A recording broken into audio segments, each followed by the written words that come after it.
President Moon Jae-in will wrap up his 8-day tour of 3 Central Asian nations this evening and return home on Tuesday. The trip served as a gateway to activate President Moon's long-sought New Northern Policy, which aims to bring a sustainable peace to the Korean Peninsula by boosting diplomatic and economic ties with northern neighbors. While the president is widely believed to have made big economic achievements through his trip to Central Asia, we now go in-depth on what President Moon is bringing home in detail. For that, Dr. Shin Sang-hyup, professor of Pan-Pacific Int'l Studies at Kyung Hee University, now joins us in the studio. It's always good to have you with us. The New Northern Policy is one of the Moon administration's core foreign economic policies, along with New Southern Policy. Right. Could you start us off by explaining in detail what the New Northern Policy is? Yes, this is the policy taken by the Korean government in order to diversify its trade relations. As you know very well, Korean economies heavily rely on external trade, particularly with a few trading partners such as China and USA. And to diversify trade relations is very important because if the situation, such as the trade war between China and USA, the Korean economy will be affected by those kind of situations. So on the part of the Korean economy, we should minimize risk takings because of such a kind of structural economic structures. So this policy is an effort made by the Korean government to diversify these trade relations within more countries.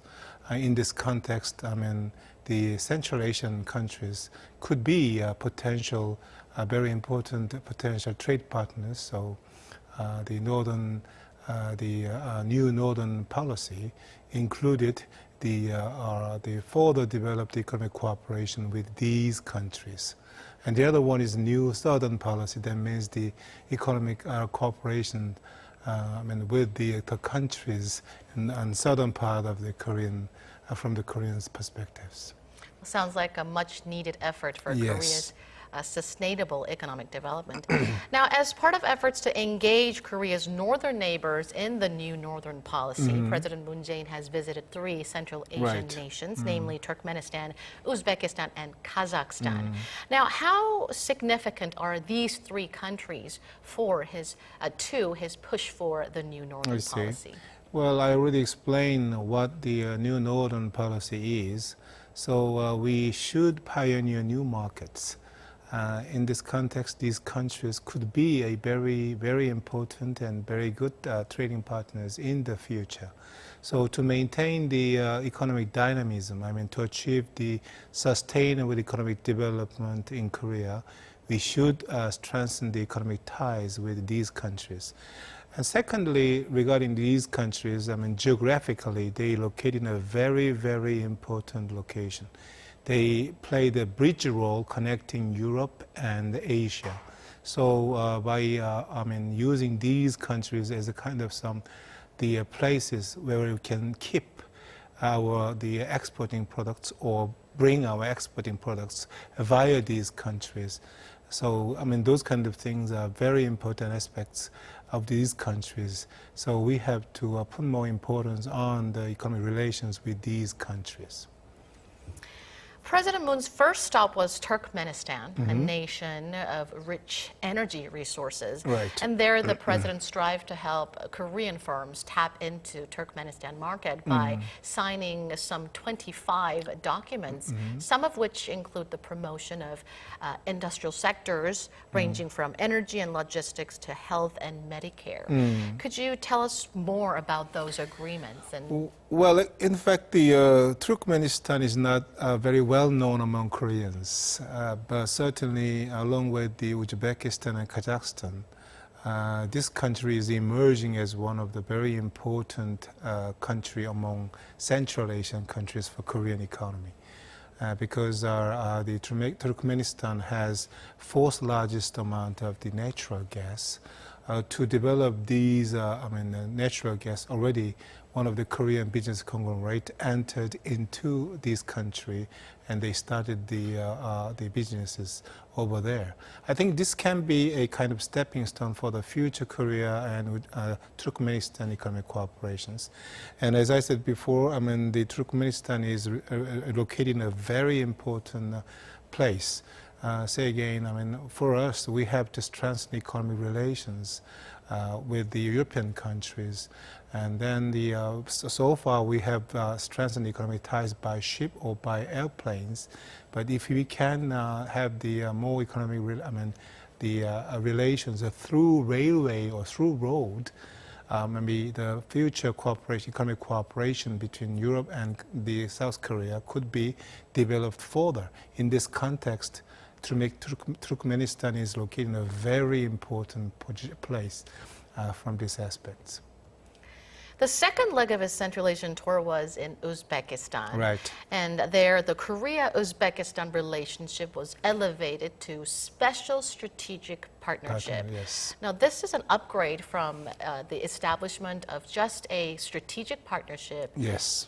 13 years ago in 2006. What does the upgrade imply? Well, South Korea, Republic of Korea and then Uzbekistan became brother nations. It means that, so far Korea has only 3 special strategic partnerships, such as the India and Indonesia and United Arab Emirates. But the Uzbekistan became the 4th country which have the so-called special strategic partnership with Korea. And to make a long story short, this means that further stepped up the economic cooperations between Korea and Uzbekistan. If I give more detailed information and explanation about this, well, Uzbekistan is seeking for the further development of such as high science technologies and the health and medical care industries, and then public administration, the sector development further. Considering these kind of new policies taken by the Uzbekistan government, Korea could be the ideal partner, for the Uzbekistan, because we have comparative advantages in these industries. So, through the efforts stepping up the economic ties between 2 countries, we could develop the further cooperative relations in these industries. We can become a really strategic economic partners. The president of Uzbekistan has also proposed co-projects worth some $12 billion on sectors ranging from, like you've mentioned, energy plants to health and ICT. Right. And the 2 leaders also agreed to start research for potential Korea-Uzbek FTA. How do you assess these economic agreements and their future? I think it's a really appropriate and the important proposal, because that at the moment the trade volume between 2 countries is not very big, only 20. But particularly what I want really concerned about is there is trade deficit. We have $2.1 billion trade surplus in the trade with the Uzbekistan. So in an effort to develop the further future economic relations between 2 countries, one of the best ways is to promote mutual trade. In this context, FTA could be one of the best ways or the policies to increase the trade volume between 2 countries. And another point, actually, according to the agreement signed by the 2 leaders, well, every 3 months, they will form the working group, research about the FTA or the important issues between 2 countries. They will make the report once every 3 months to the Minister of Trade and Industry of these 2 countries, which means that the president themselves will check and monitor the progress of the, in the efforts to step up the economic ties between 2 countries. This is very important. I mean, the situation is not exactly the same, but we can see some case of the President Park Chung-hee. In 1970, he held the monthly meeting with the participation of the ministers, the government officials and the representative businessmen. So by having such a kind of meeting under the presidency of the president himself, they could improve the efficiency in co-work and cooperation between the government and private sector. How? By shortening the time to reflect the voice of something, the voices from the business circle to the policy, and then by himself he checked once every month. So the efficiency in co-work between business circle and the government officials were really, really high. I think this can be one of the good examples how the president's role is important in the resulting in the very fruitful outcomes in such a kind of agreement. I think that also reflects South Korean government's strong determination to increase trade with Uzbekistan. And finally, in Kazakhstan, President Moon was able to send home the remains of Patriot, the remains of Korea's independence fighters. And this marks the first time for a Korean president to send home the remains of independence fighters from foreign soil. Yeah, I think so. Significance? I think so, because that if I quote one of the old sayings, I don't know whether it's old sayings, but anyway, without past, we cannot have the present. Without present, we cannot have the future. Well, so far, regretfully, I think the previous Korean governments did not express full respect to the patriots who fought for the independence during the Japanese colonial period. And many of them were buried outside Korea. They could not return to Korea. So I think this can be a kind of the first step to show the government or the Korean political leaders' commitment to change or fix such, they correct the past, the tragic or unforgettable part of their history. So I think we have to, I think this is really a big step in such a kind of efforts. Kazakhstan is Central Asia's largest economy and was also Korea's largest trading partner in the region last year. What's your perspective on future economic exchanges between these two countries? Well, Kazakhstan, according to the report very recently, the per capita income of Kazakhstan reached to $10,000, and because they have oil, and then they have oil, much money from the oil the industries.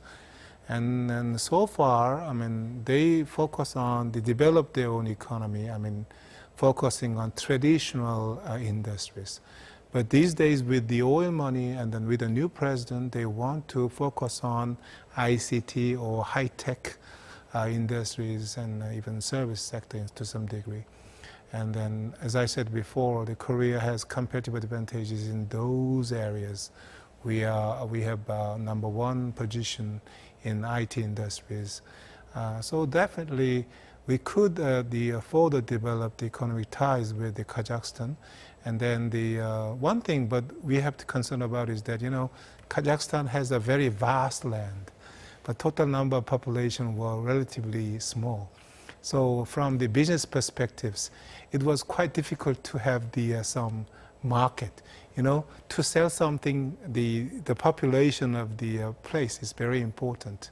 In this context, they have very vast land. The people live scattered in many places.